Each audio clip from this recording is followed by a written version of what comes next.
El tema del mensaje es viviendo en el siglo venidero. Nosotros hemos leído en Gálatas 1:4, no tiene que buscarlo a nivel de referencia, hemos leído que Él nos libró, no que nos va a librar, nos libró del presente siglo malo. ¿Verdad que sí? La Biblia dice eso. Y entonces, a modo de información, hace 1998 años que el mundo divide los tiempos así, antes de Cristo y después de Cristo. Así que está en la fecha, ¿verdad que sí? Después de Cristo van ¿cuánto? 1998 años.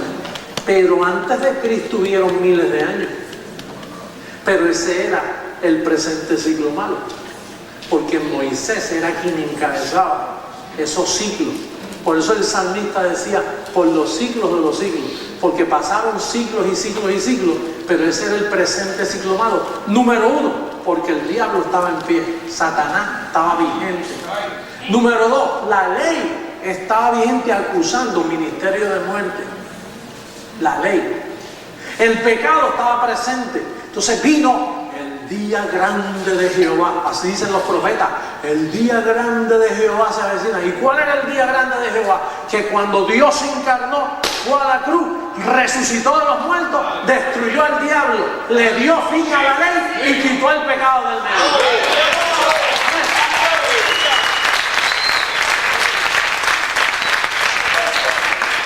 Tan pronto Cristo resucitó, entramos en los bienes del siglo venidero. Pero el único que sabía eso era Pablo. El único que sabía eso era Pablo. Pablo era quien tenía la información del siglo venidero, pero a él no le creían. Porque su fraseología no iba bautizada con Moisés. Al contrario, cuando le preguntaron a él, ¿qué piensas tú de Moisés y de los mandamientos? Él dijo, yo en eso era número uno, era irreprensible. ¿Y ahora qué te ha pasado? Bueno, después que subí al paraíso y me dieron información, eso es un ministerio de muerte.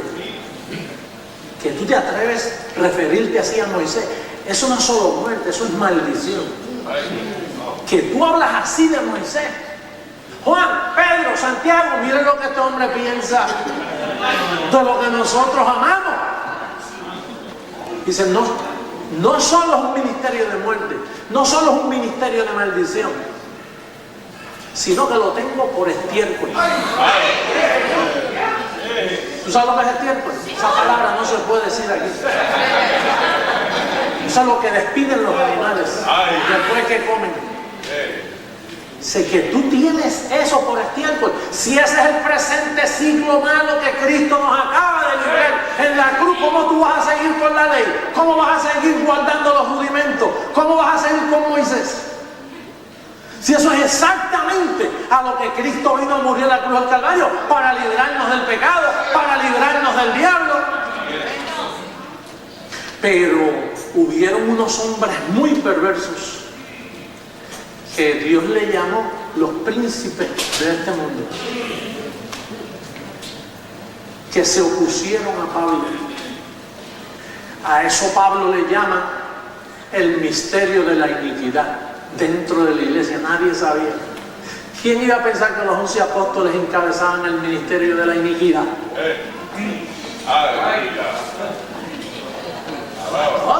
Pues esos son los héroes del sistema religioso de hoy. Por eso es que ese sistema religioso vive todavía en el presente siglo malo. Nosotros, en este ministerio Creciendo en Gracia, lo que Dios nos vino fue a informarnos que hace 1998 años se le dio comienzo a un siglo que Pablo lo llamó los bienes del siglo venidero.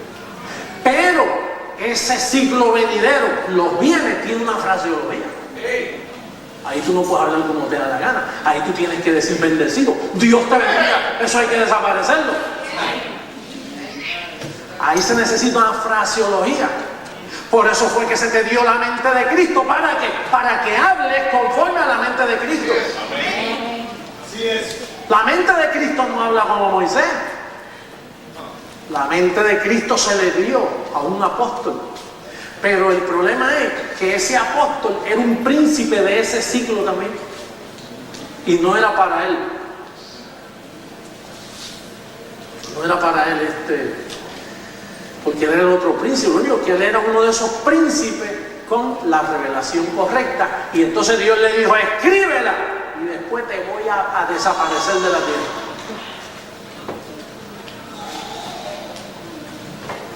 Por eso es que son los bienes del siglo venidero. En aquel presente siglo, si fuéramos a hablar de 100 años, allí no iba a suceder nada. Juan duró 90, imagínate. Gracias, Fidelito. Juan duró 90 años. Y él fue uno de las cabecillas principales en que la fraseología del siglo venidero no se habla así. Entonces, nosotros fuimos librados de ese ciclo y entonces se nos mandó al siglo venidero. Oye este detalle, en los bienes del siglo venidero tú le sirves a Dios con la mente, no con el cuerpo, no con el vientre. Por eso es que Pablo dice, buena cosa es establecer el corazón, el espíritu, la mente, con la gracia, no con viandas que nunca aprovecharon a los que se ocuparon en ellas. Entonces, en este ciclo venidero, que hace 2000 años, nosotros estamos aprendiendo de él ahora, casi 2000 años pasaron, y ahora Dios, comenzando este nuevo milenio, nos está preparando mundialmente para cambiar el mundo, para juzgar al mundo. Entonces, aquí, en este ciclo venidero, tú no puedes meter una obra carnal, porque los ángeles te cortan, te ciegan. En este siglo venidero hay que servirle a Dios con la mente. Dijo el apóstol Pablo, dice, ahora yo le sirvo a Dios ¿con qué? Con la mente y con la carne a la ley del pecado. Porque aunque el pecado fue quitado, esto es lo único que le queda al pecado, esta carne. Entonces, si tú te pones en ayuno, abstinencia de alimentos, a guardar días como el sábado o guardar días conmemorativos de cosas religiosas, pues ya estás metiendo el cuerpo y es con la mente. Aquí es, mira, con la mente. Esto es un pacto que Dios lo que quiere. Por eso es que dijo que los que iban a alabar tenían que hacerlo en espíritu y en verdad. Cristo dijo, los verdaderos adoradores, porque como él estaba cumpliendo el viejo pacto, en el viejo pacto se usa la palabra adoración, pero en el siglo venidero la adoración no cabe porque la adoración es del cuerpo. Entonces se usa la palabra alabanza. Tú fuiste predestinado para la gloria de su alabanza. Hello, ¿me están escuchando alrededor del mundo? Adoración no se usa, eso es una palabra corrompida. Adoración la usa el sistema que vive en el presente siglo malo. En este siglo venidero, atiéndame bien, usted tiene que acomodar lo espiritual a lo espiritual. El sistema protestante religioso, ¿sabes lo que hace? Acomodando lo de este siglo presente, tratando de acomodarlo a lo espiritual y nunca le combina, no lo entienden. Están en la letra, no en el espíritu. En este presente siglo venidero usted tiene que aprender a llamar las cosas que no son como si fuesen. No mirando las cosas que se ven, sino las que no se ven porque esas son eternas. Es un estilo de vida. En este presente siglo hay una fraseología especial. Aquí no se habla, por eso cuando usted le habla a los del sistema y dice, ¿qué raro habla este hombre? No recibo, estoy bendecido, una mentirita temporera cuando se enferma o cuando hay una necesidad económica, es una leve tribulación. Oye, ¿qué raro habla? Porque Pablo nos enseñó a hablar así. El sistema del sistema, ¿cómo está, chico? El diablo, hay una guerra encima tremenda, el diablo. Y todo lo que confiesan es negativo, tienen una fraseología corrompida, no digna de la mente de Cristo. Así que Aquí, en este presente ciclo, se habla la sabiduría predestinada. Vamos a buscar la primera de Corintios, capítulo 2. Primera carta a los Corintios, capítulo 2.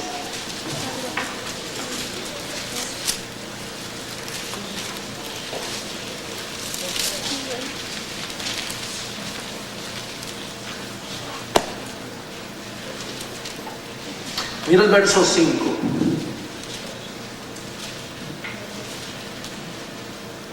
Para que vuestra fe no esté fundada en la sabiduría.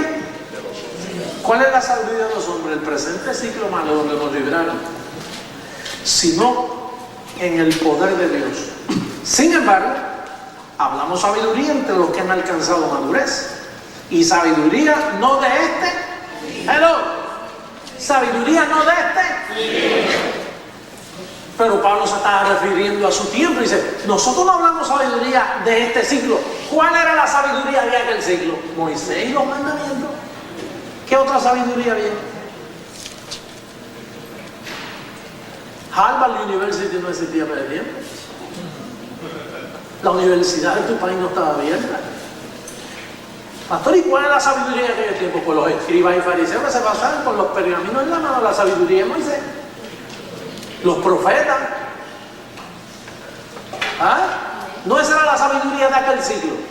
Pues Pablo dice, no hablamos sabiduría de este siglo, sino ¿cuál hablamos? Dice, ni de los príncipes de este siglo que perecen. ¿Y quiénes eran los príncipes de aquel siglo? Los apóstoles, los ancianos, el sumo sacerdote, escribas, fariseos, de cosas. Los príncipes. Dice, verso 7, mas hablamos sabiduría de Dios en qué. Eso, mire, Pablo hablando así 2000 años atrás. Pobrecito. Este hombre está loco. Mire que Pablo dice, ¿sabiduría en qué? ¿Y quién te enseña misterio a ti, Pablo? Dice, bueno, yo se lo digo a ustedes, que yo no sé si en el cuerpo, fuera del cuerpo, subía al tercer cielo del paraíso y oí cosas que usted no las puede soportar. Porque yo soy el primero. Yo soy el único que habla así. Ah, sí, porque eso tenemos también. Oye, esto es un arrogante. Pablo era el único de su clase en ese tiempo diciendo, mira, hablamos sabiduría en misterio. Y después dice, la sabiduría oculta. Ah, entonces a ti fue que te la dieron. Ese es el mismo problema que yo tengo con mi familia. Entonces, ellos dicen que tú eres quién. Déjalo ahí. Y los que me conocen de hace años, entonces tú eres el otro. Y yo, bueno, es que yo no conozco a ningún otro. He tenido que aceptarlo porque yo no conozco a otro. Así es. Yo buscaba al otro.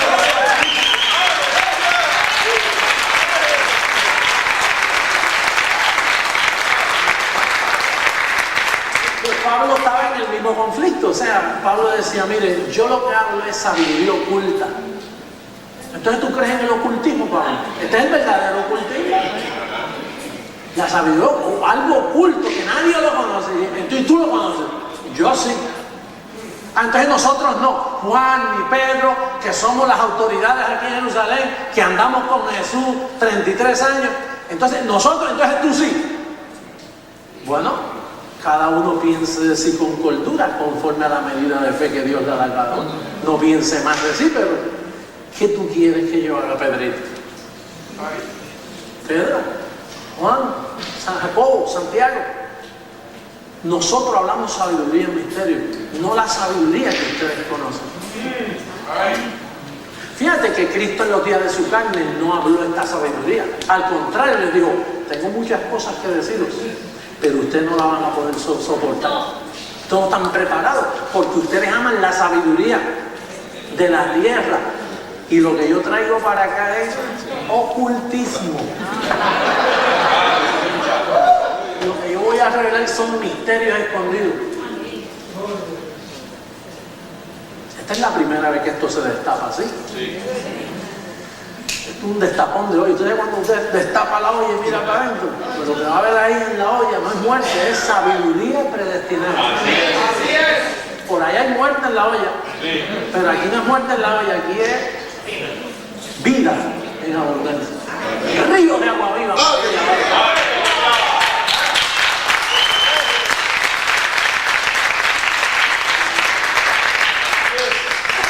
Mira lo que dice, mas hablamos sabiduría de Dios en misterio y la sabiduría oculta, la cual, oye, Dios predestinó antes de que, fíjate que vinieron los ciclos malos. Entonces Cristo vino y nos libró del presente ciclo. Y entonces esta sabiduría vino antes que fueran los ciclos. Estaba predestinada. ¿Qué significa predestinada? Que ya en previo acuerdo Dios, el destino de esa palabra, te tenía a ti predestinado y te tenía al predestinado, una sabiduría predestinada para el predestinado.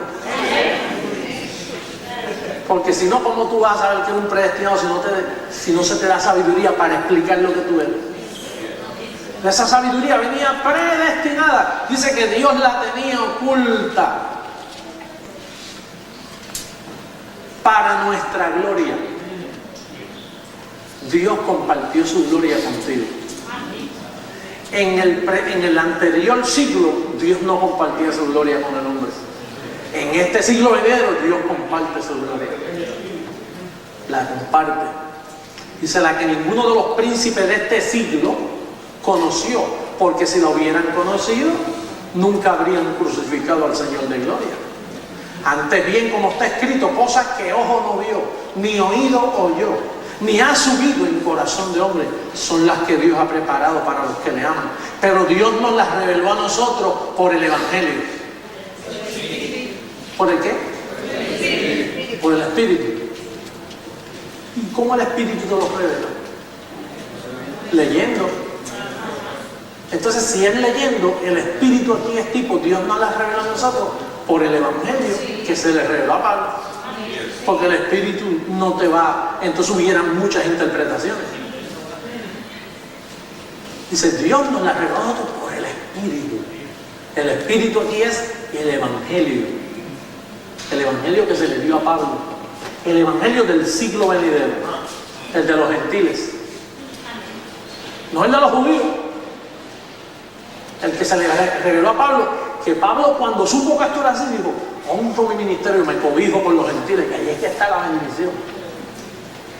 Él supo que Dios endureció el corazón de los judíos. Entonces dice aquí, porque el Espíritu todo lo escudriña, el Evangelio todo lo escudriña. ¿Te recuerdas que el Evangelio escudriña los corazones, los secretos de los hombres?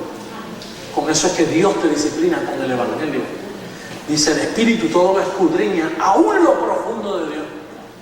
Por eso nosotros hablamos aquí profundidades de Dios. Y hablamos cosas que por ahí ni se atreven a decir la gente.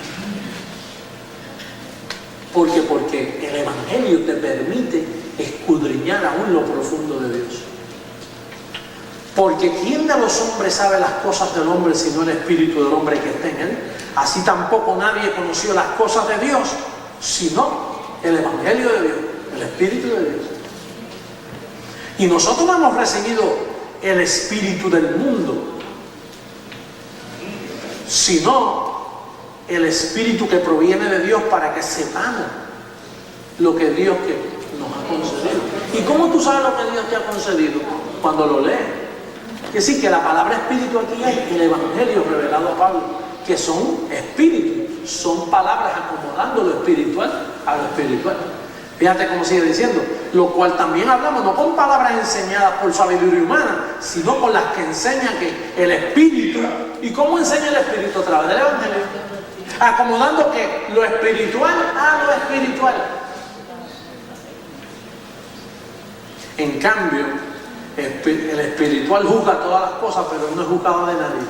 Porque ¿quién conoció la mente del Señor? ¿Quién le instruirá? Mas nosotros tenemos la mente de ¿quién? De Cristo. Oye, ¿tú sabes lo que es un ser humano con la mente de Cristo aquí abajo? Por eso cada vez nosotros nos parecemos más al Señor. Hablamos como Él, pensamos como Él. Nada nos mueve. Noticia de muerte, de terremoto, de explosiones. El decreto nos ayuda, pues si está en el decreto. ¿Qué pasa? Aquí no pasaba nada. Todo quedó como estaba. Así dice el numerito.